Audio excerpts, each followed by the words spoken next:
မိမရေလိုက်မယ်ဆိုမြန်မြန်လောက်ကွာနေမြင့်နေပြီကွာဟုတ်လာပါပြီကိုတင်မောင်သမီးညလေးထည့်နေလို့ပါရှင်ကိုတင်မောင်ရှင်ဒီလောက်ရာသီဥတုအေးနာဘာလို့အင်ကြီးမွတ်တာလဲ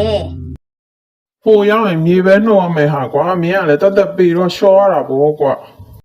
ရှင်ကလည်းဘာမဟုတ်တာနှမျောနေပြန်ပြီနေအောင်ကျမသွားယူလိုက်အောင်မယ်တင်များရလဲကွာနောက်ကျနေပါပြီဆိုအားကြောင့်မင်းကမခေါ်ချင်တာမင်းကဇာအောင်ချဲ့တယ်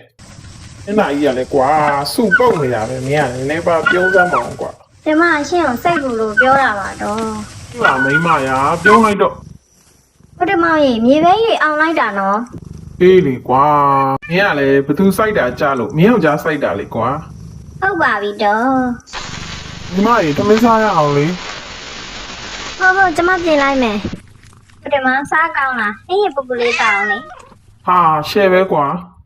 ကိုတင်မောင်တော့အိမ်ရောက်ရင်ရေမချိုးနဲ့နော်မလုပ်ပါနဲ့မိမရေဖုန်းနေနဲ့မလုပ်ပါကွာ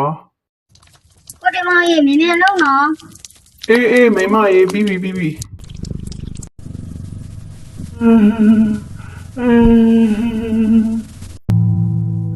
ကိုတင်မောင်တော့ဘာဖြစ်လို့လဲ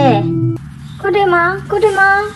အရင်ငါဘာဖြစ်တာလဲမသိဘူးမျိုးလုံးကဘာမှမမြင်ရတော့ဒုက္ခပါပဲသိထားပါအောင်ကိုတင်မောင်ဒုက္ခပါပဲငါဘာလုပ်ရမလဲ